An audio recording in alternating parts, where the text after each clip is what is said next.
Cuando una nación olvida a Dios, hermanos, se convierte en una nación en decadencia. Y vamos a estar enfatizando en esta idea este domingo y el siguiente, si así Dios nos lo permite. Una nación en decadencia.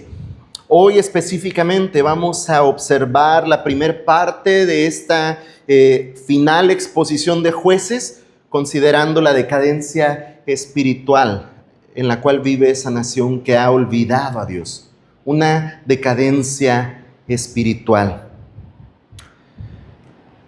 La frase "en aquellos días no había rey en Israel y cada uno hacía lo que bien le parecía", dice Reina Valera 60, cada uno hacía lo que le parecía bien ante sus propios ojos. Estas frases se repiten en la última sección de Jueces, haciendo, hermanos, un énfasis en la decadencia de una nación que se ha olvidado de Dios. La decadencia de una nación que se ha olvidado de Dios. Y es que cuando una nación olvida a Dios, se convierte en una nación en decadencia. Una nación que vive en un deterioro continuo por causa del pecado y la desobediencia. De la misma manera, cuando el hombre se aparta de Dios, empieza a decaer espiritualmente. Cuando cualquiera entre nosotros determina apartarse de Dios, empieza una decadencia espiritual que después se hará notar en una decadencia moral, como lo veremos la siguiente semana en los pasajes restantes de Jueces. Alguien escribió: hay una tendencia perpetua y alarmante de alejarnos de Dios. Escuche una vez más. Hay una tendencia perpetua y alarmante de alejarnos de Dios. Tal desvío devora al alma de su vigor, de su fuerza, de su energía espiritual e incapacidad al creyente. Por un lado, para servir, amar, obedecer y deleitarse en Dios, y por otro lado, para resistir las tentaciones de la carne, el mundo y Satanás. Ese desvío, ese alejarnos de Dios, hermanos, esa tendencia perpetua y alarmante de alejarse de Dios que hay en todo hombre, hermanos, nos lleva a perder nuestra fuerza, nuestra energía espiritual, nuestra incapacidad de servir, de amar, de obedecer y deleitarnos en Dios. Y por otro lado, nos vuelve también incapaces de resistir la tentación de la carne, del mundo y de Satanás. Si tú te has alejado de Dios, si tú has caído en esta tendencia alarmante y peligrosa de alejarte de Dios, quizá te has dado cuenta de estos estragos, de este alejamiento en tu vida. Esta incapacidad de servir.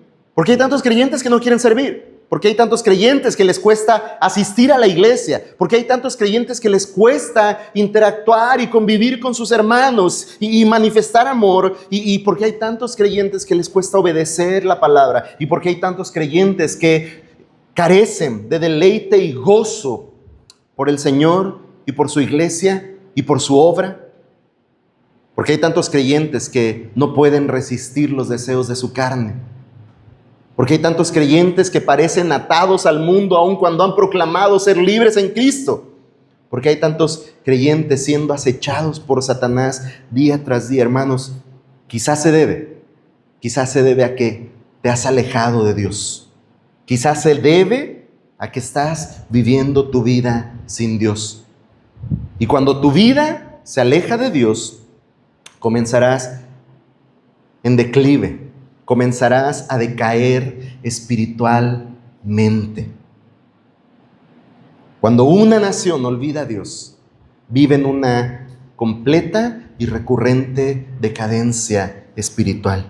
Eso es lo que vamos a considerar hoy, hermanos. Y esto es a lo que quiero llamar nuestra atención, a considerar el peligro, a considerar el lugar tan riesgoso en el cual nos encontramos cuando nos alejamos de Dios. Después de haber leído toda la historia de los jueces, es mi deseo, a través de lo que la palabra misma nos dice, animarnos y exhortarnos, hermanos, a volver a Dios, a no alejarnos de Dios, a considerar los estragos del pecado en nuestras vidas cuando pretendemos vivir sin Dios en ellas. Y si tú te has alejado de Dios, y si tú hoy vives alejado de Dios, es un buen día para venir a Él. Es un buen día para hacer las paces. Es un buen día para reducir esa distancia que has puesto y volver a Él, porque en Él hay gracia y misericordia y hay perdón para nuestros pecados. Es un buen día para poner fin a esa decadencia y buscar de la gracia del Señor. Vamos pues a la Escritura entonces. Jueces capítulo 17.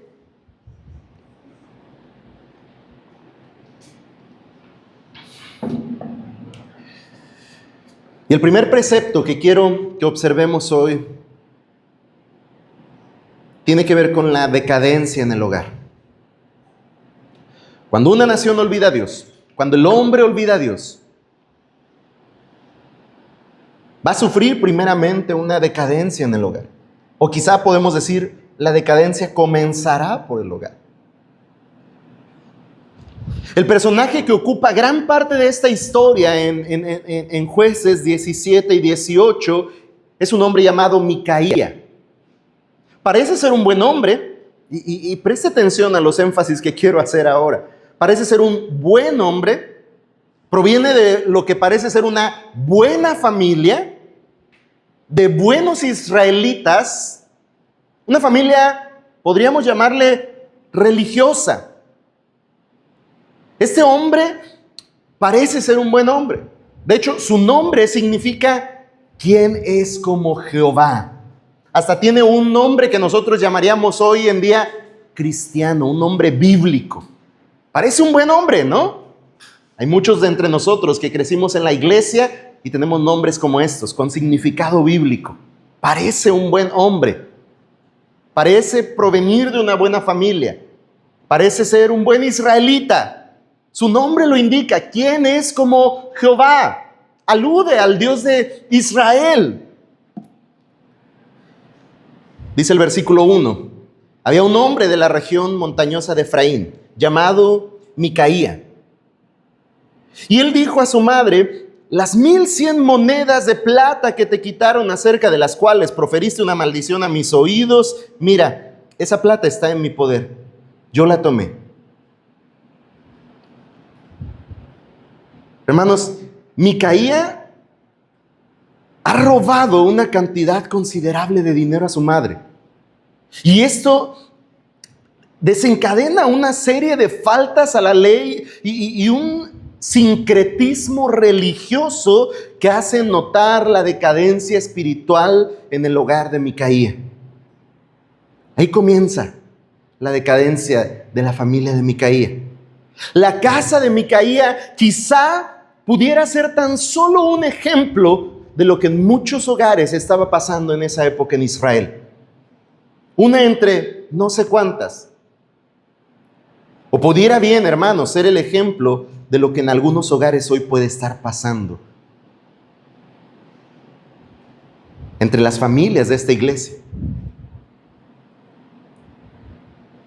Cuando la madre de Micaía se da cuenta de que le han robado, dice el pasaje que maldice al ladrón desconocido, encomendando a Dios su castigo, tal y cual como la ley lo enseñaba. Lo que esta mujer, la madre de Micaía, estaba haciendo era actuar conforme a la ley divina. Estaba enunciando una maldición y de esta manera dejando el castigo en manos de Dios, encomendando su causa a Dios.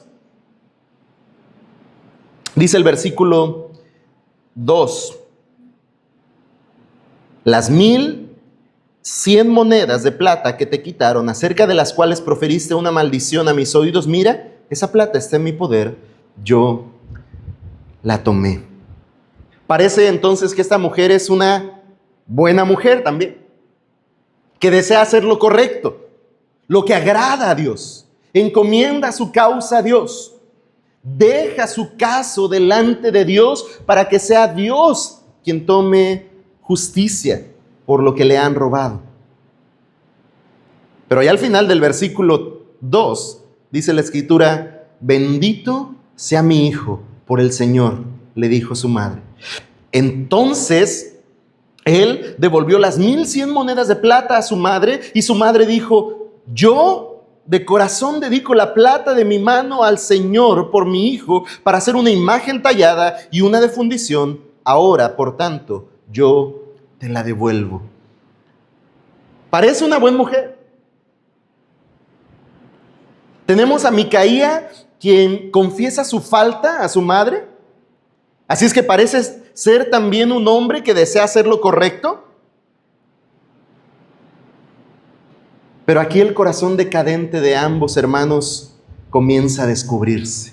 Como leemos en los versos, el corazón decadente de Micaía y su madre comienza a relucir.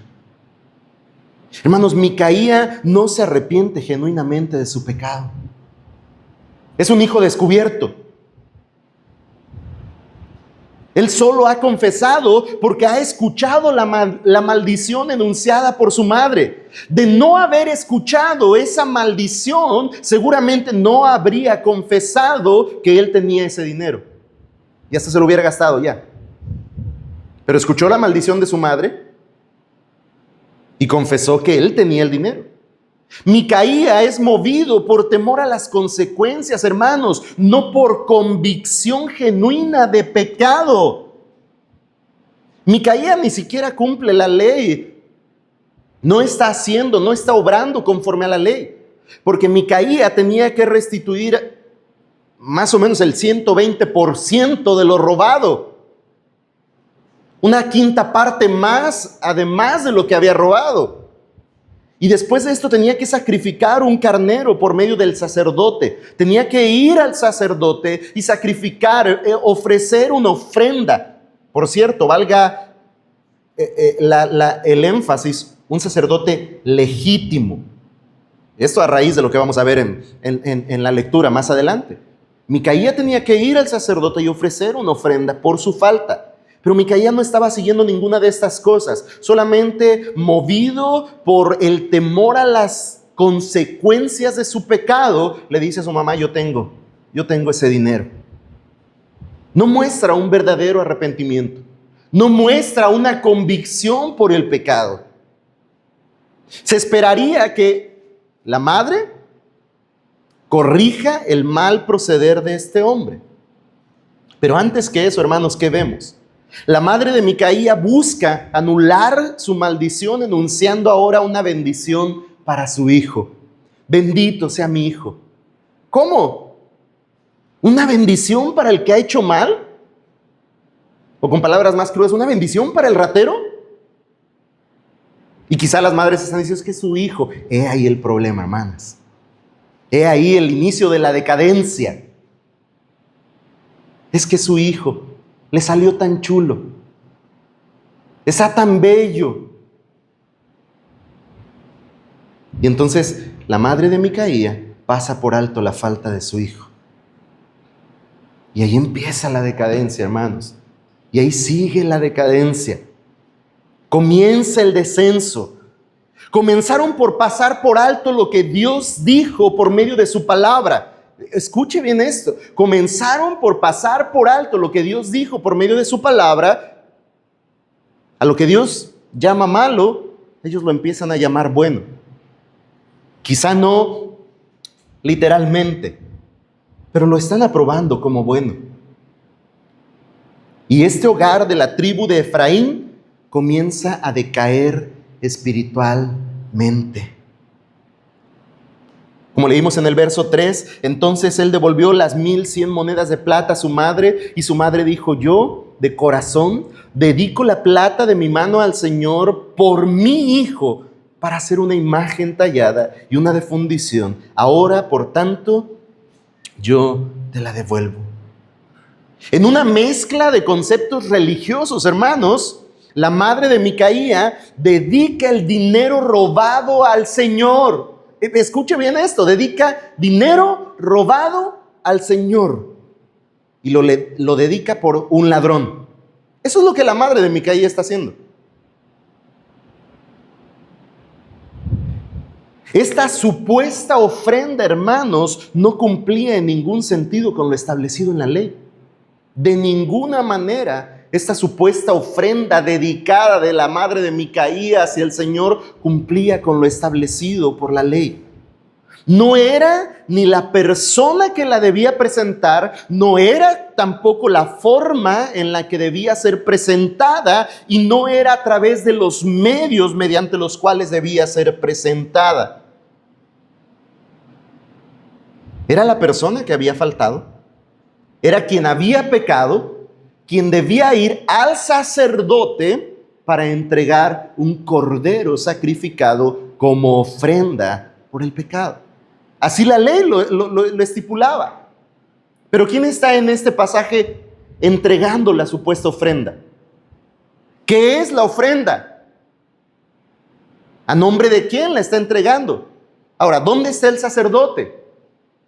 No cumple ninguno de esos requisitos.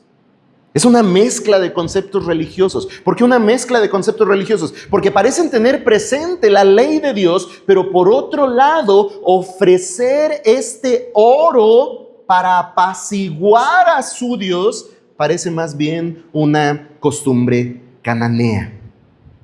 Lo vimos así en la historia de Sansón también. Muy impregnada estaba esta idea cananea de ofrecer al dios Dagón para apaciguar su ira. Y entonces Micaía y su madre, hermanos, hicieron lo que les parecía bien a sus propios ojos. Hicieron lo que a ellos les parecía bien. Vea el versículo 4. Cuando él devolvió la plata a su madre tomó 200 monedas de plata y se las dio al platero, que las convirtió en una imagen tallada y una de fundición, las cuales quedaron en casa de Micaía. Y este hombre, Micaía, tenía un santuario. Hizo un efod e ídolos domésticos y consagró a uno de sus hijos para que fuera su sacerdote. En aquellos días no había rey en Israel. Cada uno hacía lo que le parecía bien ante sus propios ojos. Había un joven de Belén de Judá, de la familia de Judá, que era levita y extranjero ahí. Y el hombre salió de la ciudad de Belén de Judá para residir donde encontrara lugar, y mientras proseguía su camino llegó a la región montañosa de Efraín, a la casa de Micaía. ¿De dónde vienes?, le preguntó Micaía. Soy un levita de Belén de Judá, le respondió él, y voy a residir donde encuentre lugar. Entonces Micaía le dijo: quédate conmigo y sé padre y sacerdote para mí, y yo te daré 10 monedas de plata por año, el vestido y la comida. Entonces el levita entró. El levita consintió en quedarse con el hombre, y el joven fue para él como uno de sus hijos. Micaía consagró al levita, y el joven vino a ser su sacerdote y vivió en la casa de Micaía. Hicieron lo que parecía bien ante sus propios ojos, hermanos. Ojo, lo que parecía bien ante sus propios ojos no significa que estaba bien. Se hicieron su propio santuario, llamémosle templo o casa de adoración, o para aterrizar hacia donde llegaremos en un momento más, iglesia. Fundaron su propia iglesia, un efod, ídolos. Uno de los hijos de Micaía fue nombrado sacerdote, por lo menos hasta que el levita de Belén pasara por su casa y aceptara el pago de 10 monedas de plata por año, vestido, casa, comida. Y aceptando el puesto fue consagrado sacerdote por Micaía mismo. No nos dice el pasaje si el hijo de Micaía seguía ejerciendo el sacerdocio junto a este joven levita que venía de Belén. El punto culminante de todo este montón de males, hermanos, lo encontramos en el versículo 13. Micaía estaba completamente convencido de que Dios estaba bendiciendo todo cuanto él hacía. Dice el versículo 13. Entonces Micaía dijo: ahora sé, vea bien, ahora sé que el Señor me prosperará, porque tengo un levita por sacerdote. Estaba convencido de que estaba haciendo lo correcto, pero incluso estaba completamente engañado de que esto significaría su prosperidad, y descubre su corazón. Desde un principio es raterazo. Robó a su mamá y sigue buscando sus bienes, sigue buscando sus ganancias. Piensa que ahora que ha establecido sacerdote y tiene un lugar de reunión y tiene sus propios ídolos, ahora el Señor le bendecirá. Ahora el Señor le prosperará. Él está completamente convencido de que está haciendo las cosas bien. Creía que la manera en la que buscaba y adoraba a Dios era correcta y aprobada. Esto es una clara decadencia espiritual, hermanos. Micaía estaba seguro que estaba haciendo bien. Según sus propios ojos, él estaba haciendo lo correcto. Estaba buscando a Dios a su manera, estaba adorando a Dios a su manera, estaba sirviendo a Dios a su manera, y él creía que lo estaba haciendo bien. Oh, hermanos, queridos hermanos, mucho cuidado. Velemos por nuestros hogares, velemos por nuestras familias. No sea que alguno de nuestros hogares se estén pareciendo mucho al hogar de Micaía, que alejándonos de Dios nos estemos viviendo una decadencia espiritual. Cuidado, hermanos, con nuestros hogares. Velemos por nuestras familias. No sea que estemos viviendo en decadencia espiritual. Y quiero llevarnos a la reflexión a través de unas cuantas preguntas que le ayuden a usted a evaluar su hogar, que le ayuden a usted, que nos ayuden a considerar la condición en la cual estamos viviendo delante de Dios. Estamos hablando primero del ámbito familiar. Y la primera pregunta, hermanos, es: ¿cómo estás tratando con el pecado en tu familia? ¿Cómo están tratando con el pecado en su familia? Ay, es que están tan chulos mis hijos. ¿Cómo los voy a regañar? ¿Cómo los voy a castigar? ¿Cómo los voy a azotar con vara? ¿Cómo los voy a reprender? Yo los crío respetuosamente. ¿Cómo estás tratando el pecado en tu familia?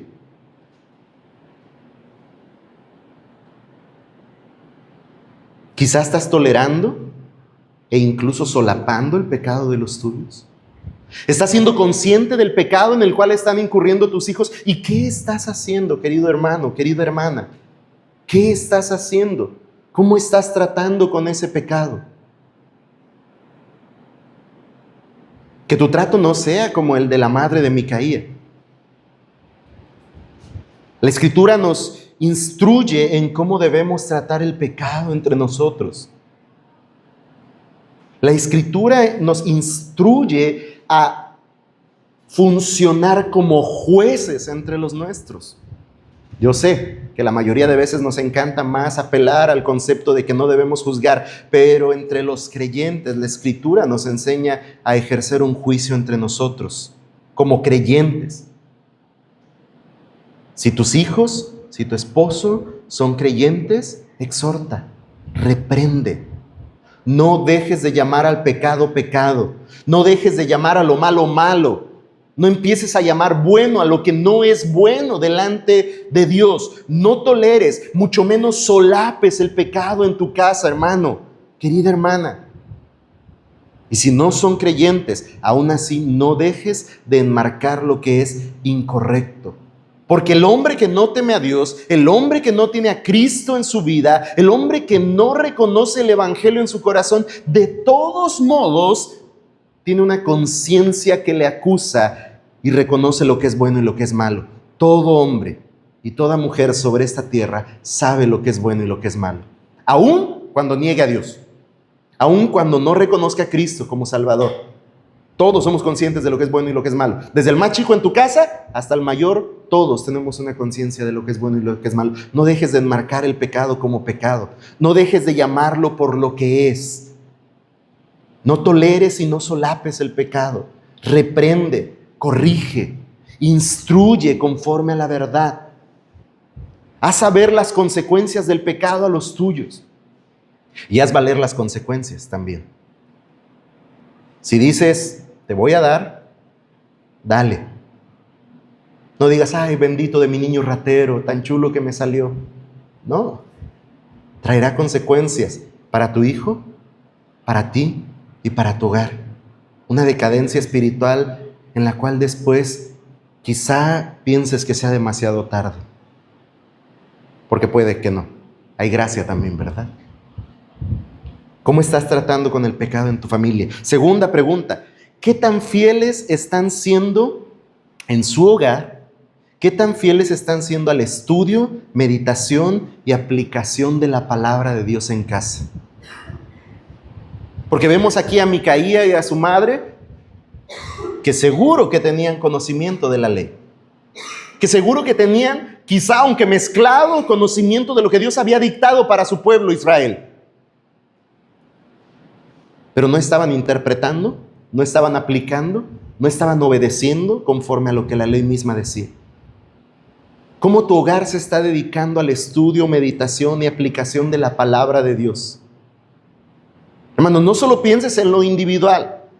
Es importante, especialmente varones, que estemos sembrando y que estemos ministrando y que estemos haciendo oír la palabra de Dios entre los nuestros. Que no sea ignorada la palabra de Dios en los hogares. La instrucción bíblica, hermanos, no solamente se brinda desde este púlpito o desde las aulas de escuela dominical. La instrucción bíblica comienza en el hogar, por medio de los padres. Mientras no tomemos en serio el estudio, la meditación y la observación de las Escrituras para aplicación de estas en nuestras familias, hermanos, vamos a ir resbalando en una decadencia espiritual cada día más y cada día más. Mientras la palabra siga siendo ausente en el corazón de sus hijos, hermanos, el día de mañana no será relevante para ellos. ¿Recuerda cómo iniciamos Jueces? Vale mencionar, hermanos, no lo mencioné al principio, pero Jueces 17 en adelante, la parte final de Jueces no es necesariamente el final de la historia de Jueces. Prácticamente el final de Jueces es Sansón. Se queda como, murió Sansón y los filisteos no han sido completamente derrotados. Jueces 17, 18 hasta el 21 es más bien parte de la historia de Israel. Es un cierre con el cual el autor de Jueces está diciendo, esta es la condición en la que vivía Israel en todo el periodo de los jueces. Hermanos, no ausenten a sus familias, no enmudezcan entre su familia, no guarden la escritura, no guarden las Biblias en los hogares, menos en el templo. A veces hay 2 semanas que duran las Biblias ahí en el estante.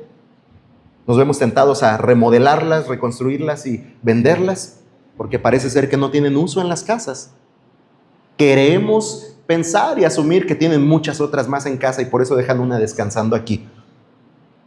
Hermanos, abra la Biblia, lea la Biblia, medite en las Escrituras, aplique la palabra de Dios a su familia, a sus hijos, a su esposo, a su esposa. No desechen la Biblia en el hogar. No permitan que ese tiempo tan valioso sea usurpado por la formación de cualquier otro medio. Siguiente pregunta. ¿Estás cultivando un ambiente de adoración correcto en tu casa? ¿Estamos cultivando un ambiente de adoración adecuado en nuestro hogar? ¿O estamos dando lugar a los ídolos? No, hermano, nada de imágenes. No estamos hablando de imágenes. Podemos estar levantando ídolos en nuestros hogares sin necesariamente ser adoradores de imágenes. Puede ser un deporte, puede ser el trabajo mismo, puede ser el descanso, el ocio. Puede ser nuestro ídolo. O podemos ser incluso nosotros mismos. O la belleza. O el consumismo. ¿Estamos cultivando un ambiente adecuado de adoración en nuestra casa? Proclame de las grandezas del Señor. Llenen su boca con gratitud, con acciones de gracias. Denlas a conocer entre la familia. Hermanos, es interesante cuando reunidos como iglesia decimos, hermanos, ¿alguien tiene algo que agradecer al Señor? ¿Alguien tiene algo? Hay un silencio sepulcral. Porque parece ser que a lo largo de los días no meditamos en lo que el Señor está haciendo. No estamos considerando las bondades y las misericordias del Señor para que podamos así responder en adoración a todo lo que Él es y a todo lo que Él hace. Una buena dinámica en casa sería que cada día, antes de iniciar quizá o al terminar el día, puedan reunidos decir, ¿por qué alabamos hoy al Señor? Al sentarse a la mesa. Hermanos, de repente hay familias que ya ni siquiera se sientan a la mesa. O cada uno a su tiempo, cada uno cuando pueda. Hermano, esa es una buena oportunidad para sentarse. Orar por los alimentos no es una mera dinámica religiosa que tenemos que cumplir. Es una manera de responder en adoración a lo que el Señor nos está dando. Así sea poco, así sea mucho, así sea un gran banquete, a lo que el Señor nos está poniendo a la mesa. Reconozca lo que el Señor está haciendo cada día. Reconozca la respuesta del Señor a sus peticiones. Hágalo saber a sus hijos. Comparta de las bondades del Señor en el hogar. Incluso el no tener y el pasar por dificultades puede ser una oportunidad para llevar a sus hijos a adorar al Señor. Pero de repente queremos cubrir una expectativa y ocultar que hay problemas, que hay carencias, que estamos esperando del Señor la provisión, cuando eso sería una oportunidad óptima para decir, hoy no hay, pero el Señor proveerá. Eso es cultivar un ambiente adecuado de adoración. Cuando viene el diciembre, en vez de darle tributo al panzoncito de rojo, qué mejor decir, si el Señor nos provee, vamos a otorgar un regalo a ustedes. Nosotros, por lo que el Señor nos ha dado, propicia un ambiente que exalte a Dios en su hogar. Cada momento. La queja puede ser sustituida por gratitud y conformará un ambiente adecuado para la adoración. ¡Ay, qué feos zapatos!, le dice el niño. Gracias a Dios que tienes. Y cultive un ambiente de adoración correcto en casa, donde la gloria sea dada a Dios y nada más. Donde la gloria sea dada a Dios y nada más, hermanos. Siguiente pregunta. ¿Están siendo constantes y comprometidos con su iglesia local? Eso es muy importante, hermanos. ¿Su familia está siendo constante y comprometida con su iglesia local? Porque de repente escuchamos decir entre las familias, no necesitamos hoy ir a la iglesia. Y ahí comienza.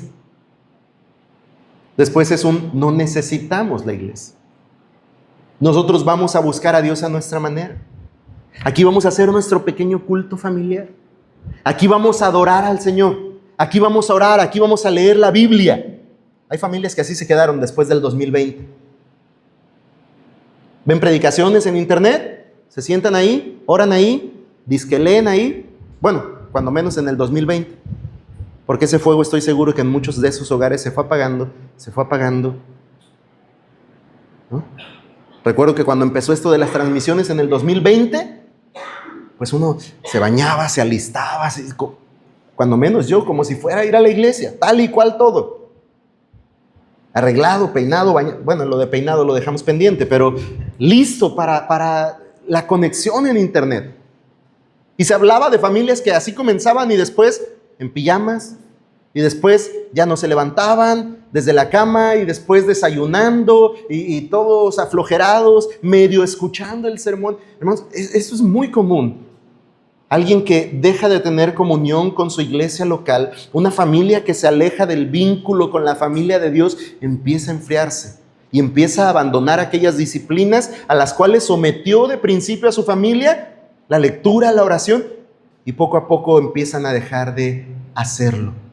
Yo sé que usted ha conocido a alguien que ha dicho, yo no necesito ir a la iglesia para estar bien con Dios y para buscar a Dios y para conocer a Dios.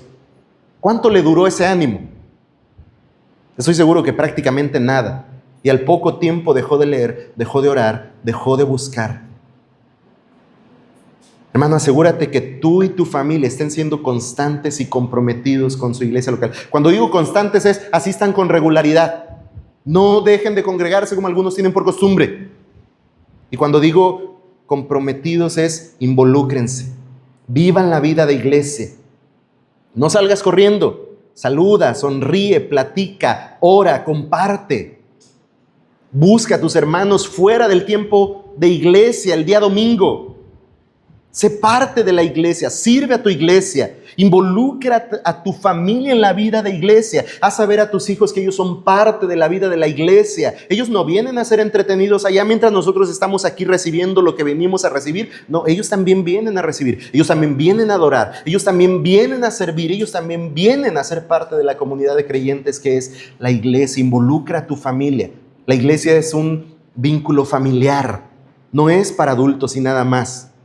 Es para todos, es para toda tu familia. Así es que constantes y comprometidos vivan la vida de iglesia como familia. Si no queremos que nuestras familias empiecen a caer en una completa y total decadencia espiritual, cuidemos de estas cosas, hermanos. Si no queremos asemejarnos un tanto al hogar de Micaía. Bien, hermanos, vamos a la siguiente porción.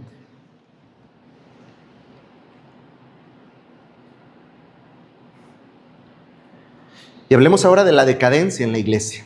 Hemos hablado de la decadencia en el hogar. Vamos a considerar ahora la decadencia por la cual puede también atravesar la iglesia. Micaía y su madre no son los únicos en mostrar decadencia espiritual en este pasaje. El versículo 7, en el verso 7 voy a regresar ahí un poquito. Yo sé que ya leímos hasta el 13, pero en esta porción voy a estar regresando al verso 7 y de ahí vamos a ir avanzando a la primera parte del capítulo 18. En el verso 7 nos encontramos con un joven levita de la familia de Judá, cuyo nombre parece quizás ser Jonatán, como se menciona en el capítulo 18, verso 30, el sacerdote que ya es establecido por la tribu de Dan al servicio de su propia casa del Señor, de su propia casa de adoración. Este joven, nos describe ahí la Escritura, ha consentido, ha estado en acuerdo con Micaía en ser establecido como sacerdote para el santuario que se encuentra en la casa de Micaía.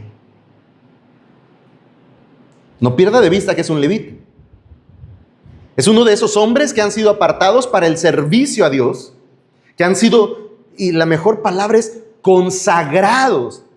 Pertenecen a una tribu que no ha formado parte de los movimientos militares. Pertenecen a una tribu que es sostenida por la misericordia del Señor. Pertenecen a una tribu que específicamente dedican su vida al servicio del Señor. Por lo tanto, conocen la voluntad del Señor. Conocen la palabra de Dios. Había un joven de Belén de Judá, de la familia de Judá. Era levita y extranjero ahí. ¿De dónde vienes? Brinco hasta el verso 9. Le preguntó Micaía. Soy un levita de Belén de Judá, le respondió él. Y voy a residir donde encuentre lugar. Entonces Micaía le dijo, quédate conmigo y sé padre y sé sacerdote para mí. Y yo te daré 10 monedas de plata por año, el vestido y la comida. Entonces el levita entró. Dice el verso 11, el levita consintió en quedarse con el hombre y el joven fue para él como uno de sus hijos.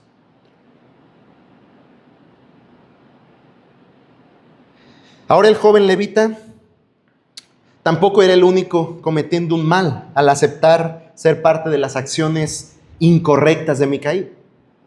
Micaía, su madre, se muestran en una decadencia espiritual. Ahora este joven levita también está haciendo parte de una decadencia espiritual, pero no es el único.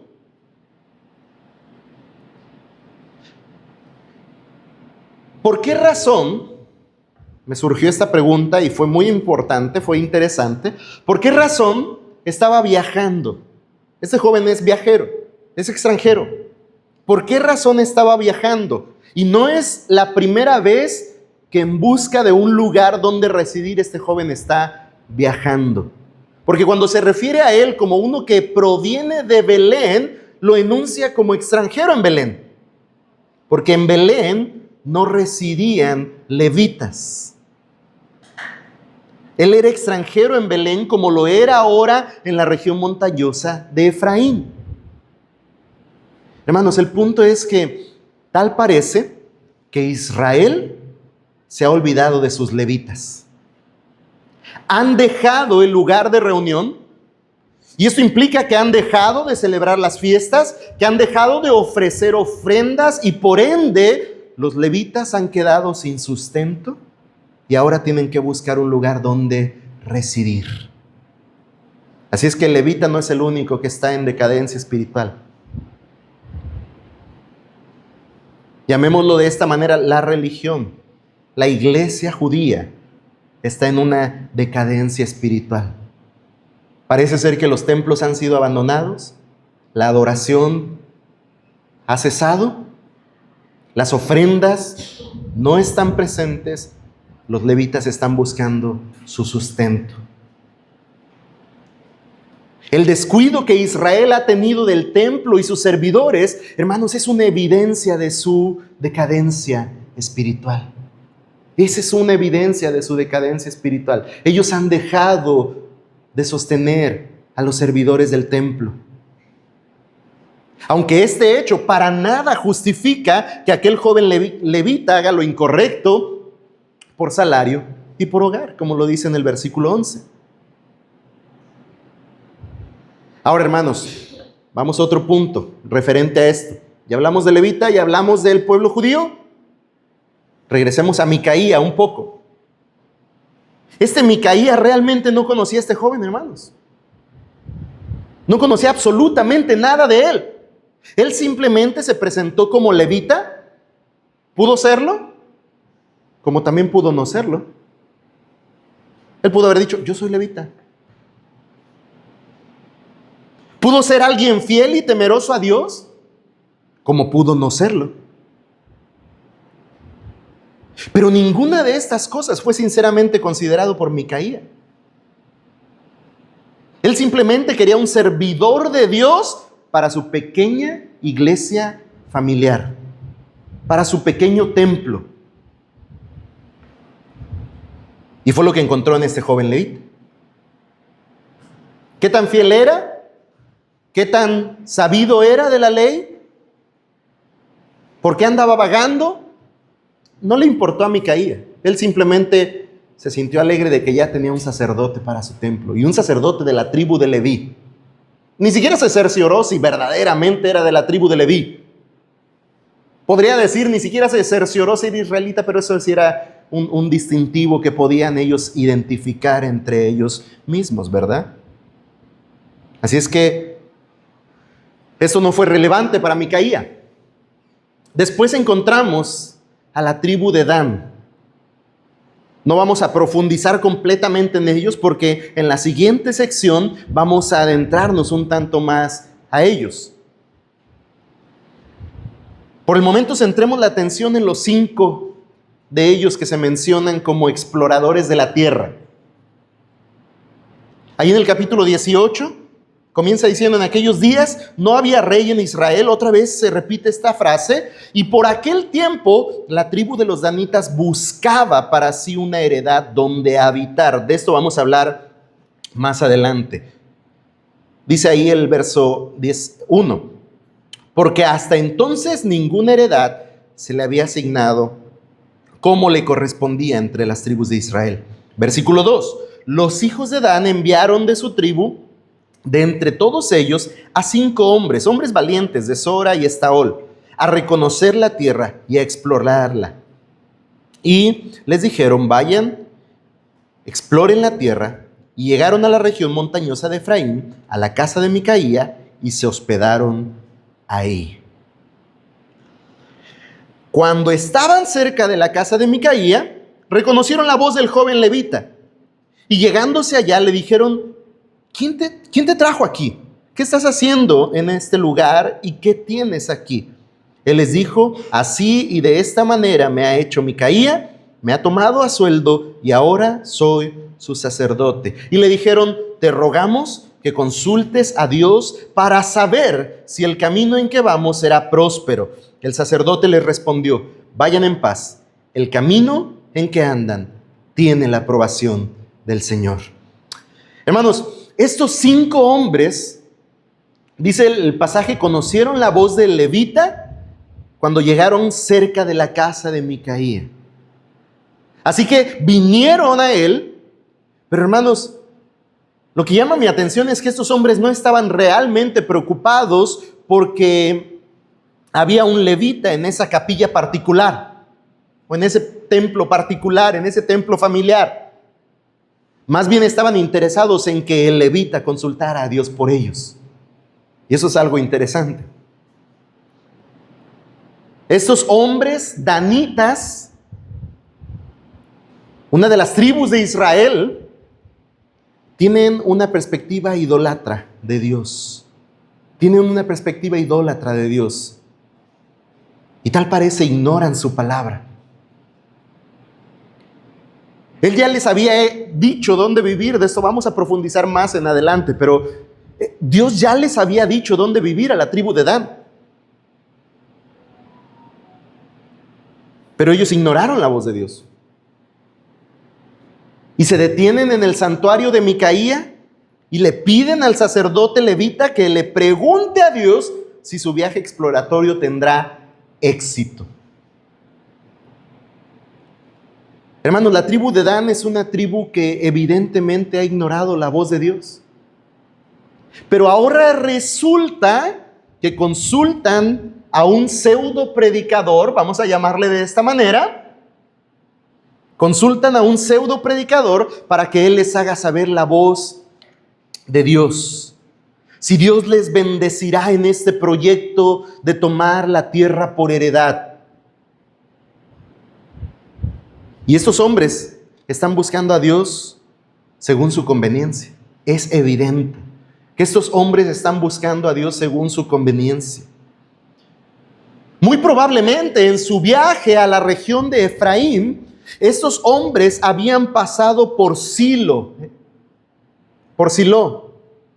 Y ahí en Silo es donde estaba la casa de Dios, el lugar de adoración. Pero entonces, ¿por qué estos hombres no pasaron y consultaron al sumo sacerdote si su camino sería exitoso?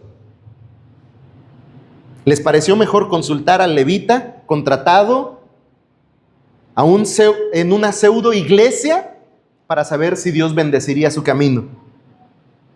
Y como era de esperarse, ese levita, a sueldo, les garantizó el éxito y la aprobación del Señor. Les dio a escuchar lo que ellos querían escuchar. Satisfizo su comezón de oír y ellos se fueron felices, porque su camino tendría éxito. Hermanos, estos danitas no consideraron una falta a la ley lo que encontraron en la casa de Micaía. No consideraron que esto era incorrecto. Tan es así que cuando regresaron a Sora y a Estaol, no creyeron que este dato era importante de comunicar a sus hermanos cuando les preguntaron qué noticias nos tienen. Ellos no mencionaron esto. Leemos los pasajes y ellos no dijeron, entre las cosas que encontramos, Micaía tiene un lugar de adoración falso. Levantó su propio templo, estableció su propio sacerdote y tiene ídolos ahí. Encontramos, no lo dijeron, porque no consideraron que era un dato importante. Ni siquiera mencionaron que Dios había aprobado su viaje, como les dijo el levita. No lo dijeron. Fue hasta que se encontraron nuevamente en la región de Efraín, junto a los 600 hombres armados, que recordaron mencionar lo que había en la casa de Micaía. Vea lo que dice el versículo 14. Y los 5 hombres que fueron a reconocer la región de Lais le dijeron a sus parientes, ¿no saben que en esta casa hay un efod, ídolos domésticos, una imagen tallada y una imagen de fundición? Y vea lo que dice ahí después. Ahora pues, consideren lo que deben hacer. ¿Qué debían hacer? Son hombres israelitas. Son parte del pueblo de Dios. del Dios de Israel, del Todopoderoso, único y verdadero Dios. ¿Qué debían hacer con esa casa? Con una pseudo iglesia, con ídolos, con un pseudo sacerdote. ¿Destruir los ídolos? ¿Es lo que debían hacer? ¿Poner fin a la idolatría de Micaía?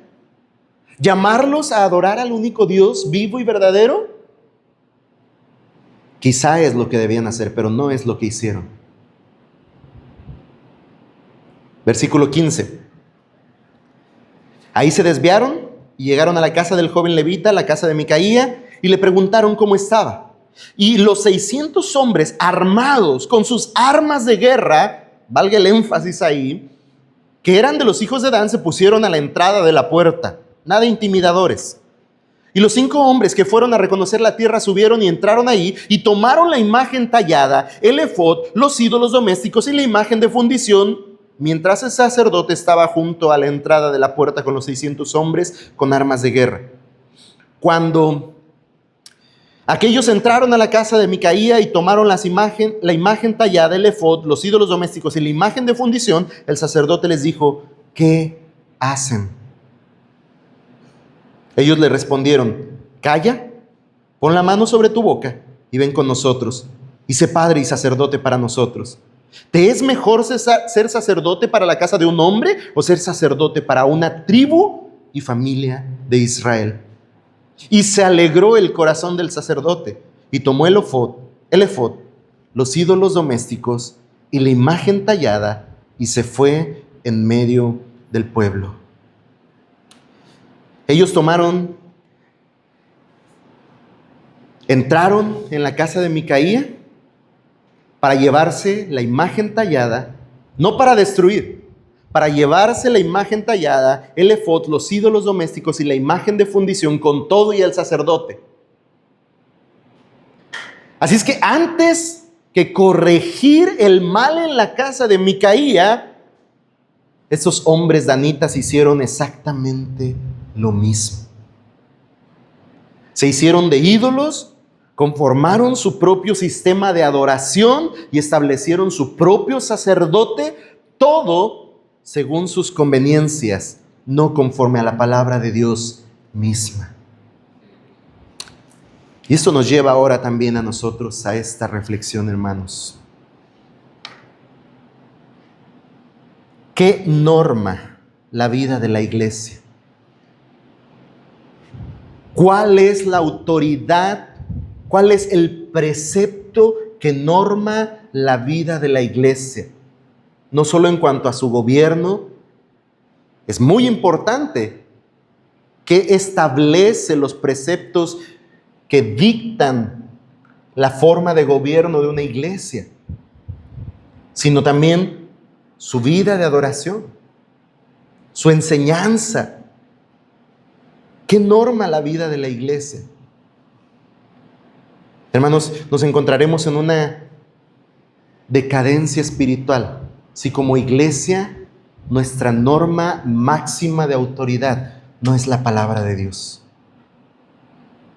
Con cuánto dolor podemos reconocer cuántas iglesias han dejado a un lado la palabra y han establecido como preceptos, normas que rijan la vida de la iglesia sus propios intereses.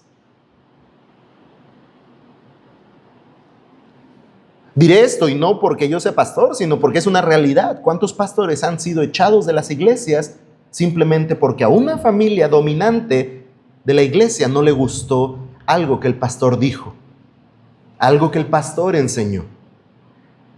O quizá un grupo mayoritario de la iglesia no estuvo de acuerdo en una forma, en algo mal dicho, y mal dicho en el sentido de afectar mis intereses, y dijo: ese hombre ya no lo queremos. Hermanos, es la palabra de Dios la que debe dictar el quién y el cómo. Es la palabra de Dios la que debe normar la vida de la iglesia. Es la palabra de Dios la que nos instruye en cuanto a quiénes han de presidir la iglesia. Y vaya que la palabra es clara en cuanto al carácter que debe ser encontrado en un hombre que desea o que anhela obispado, como lo dice el apóstol Pablo.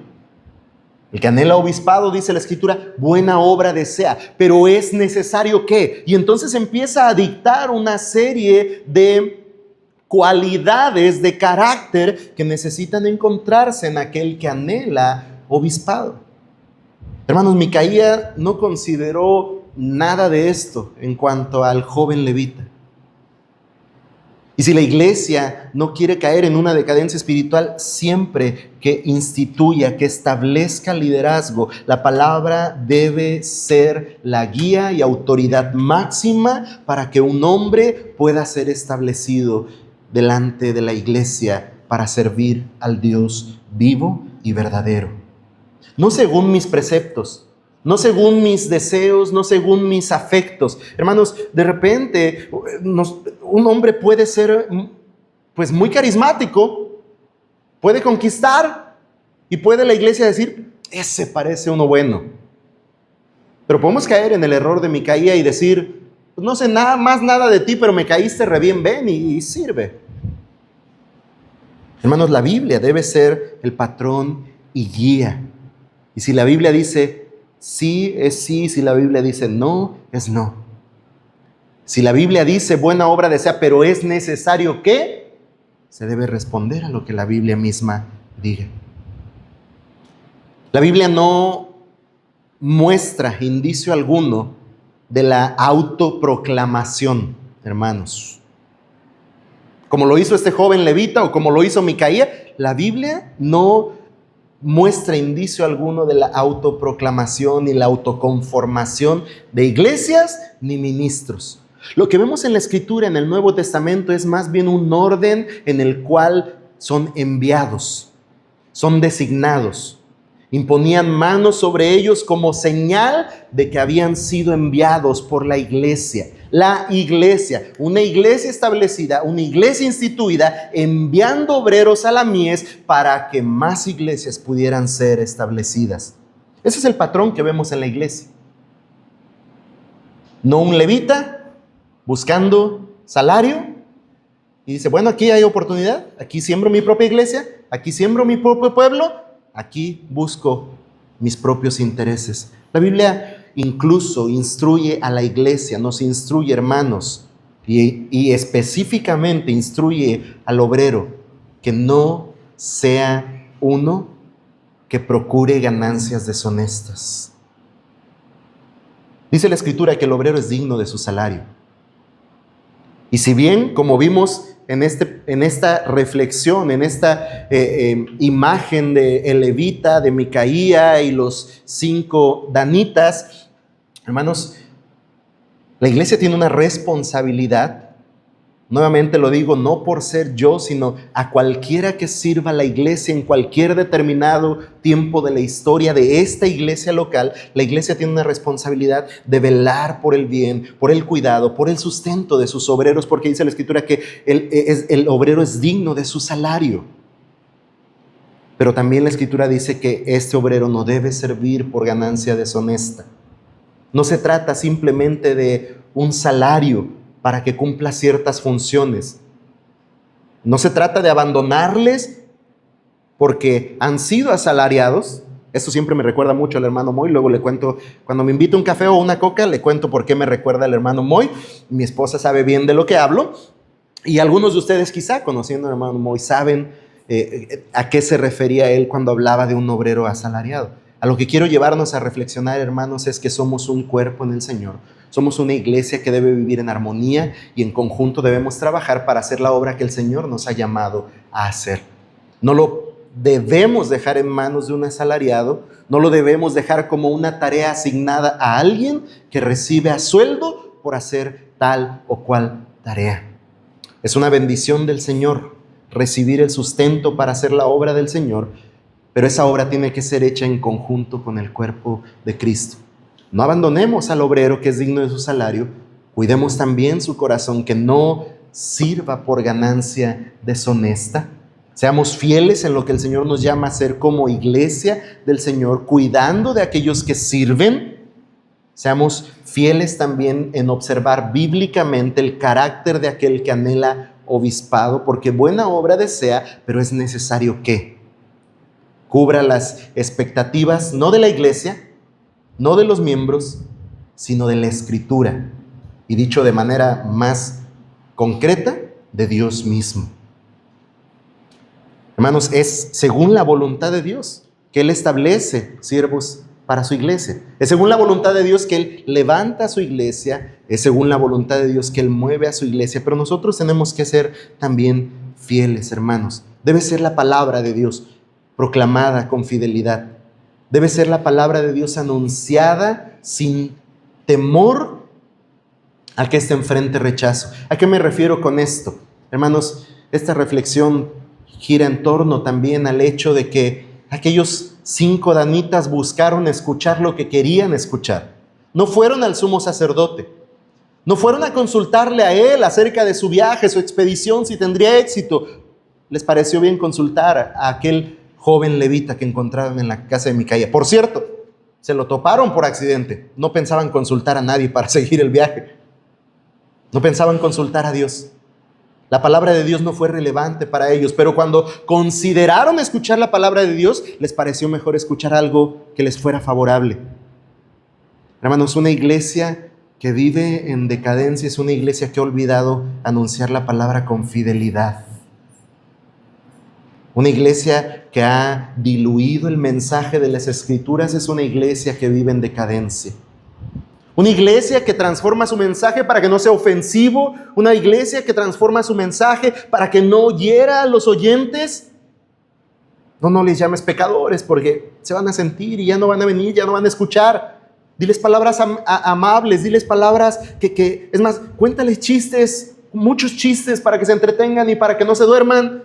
Hermanos, una iglesia que comienza a diluir el mensaje de la palabra es una iglesia que empezará a caer en una decadencia espiritual. Tenemos que tener hambre por la palabra, la buena palabra, la palabra viva, la palabra eficaz. Comenzábamos antes de este sermón, guiados por nuestro hermano Uriel en la lectura de 2 de Timoteo.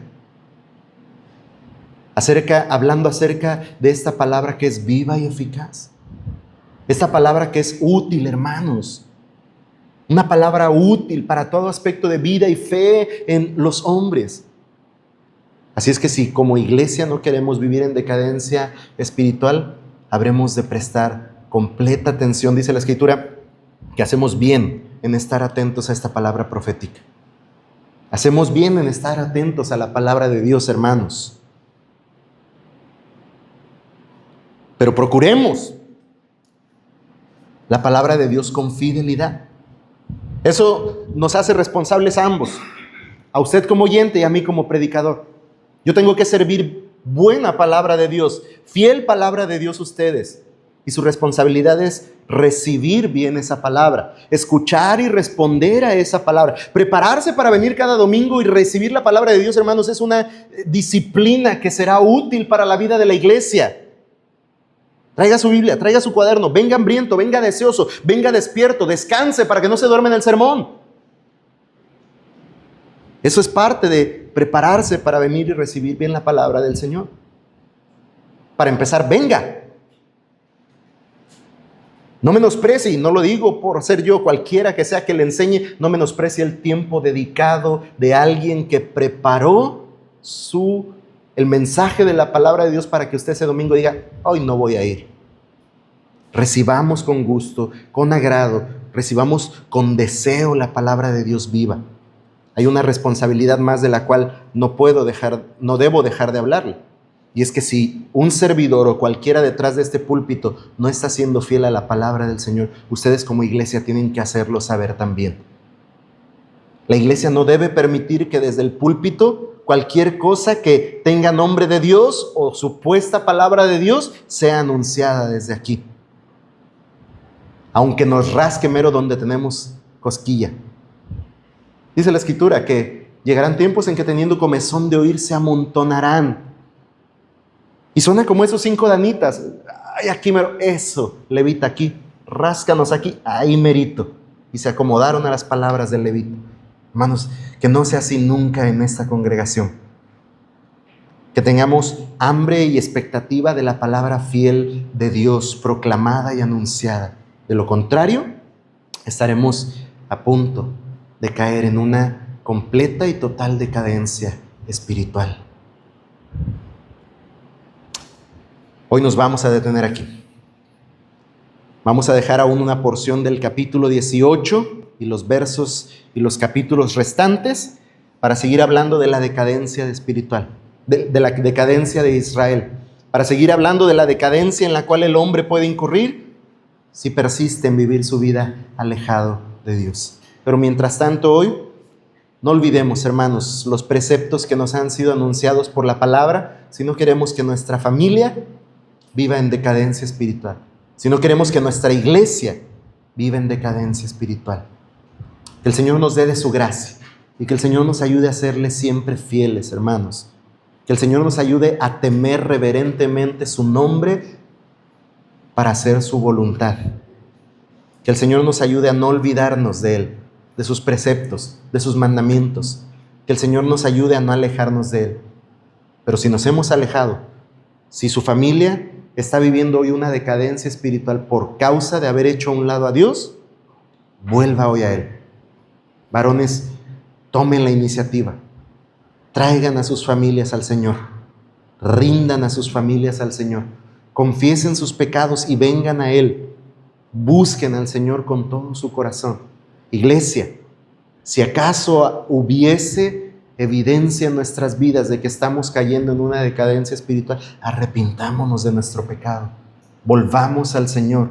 Despertemos de esa indiferencia hacia las cosas eternas de nuestro Dios. Despertemos de esa indiferencia hacia hacer la voluntad del Señor, aun cuando sabemos lo que Él ha dicho. Volvamos a la palabra fiel de nuestro Dios. Hagamos caso, seamos obedientes a su palabra y vivamos conforme a su voluntad. Velemos y cuidemos por nuestras familias. Velemos y cuidemos por nuestra familia de fe, por esta familia Ibets. Que seamos fieles al Señor, que no nos alejemos de Él, que honremos y glorifiquemos su nombre siempre. Y si nos hemos alejado, que humildemente, arrepentidos, volvamos a Él.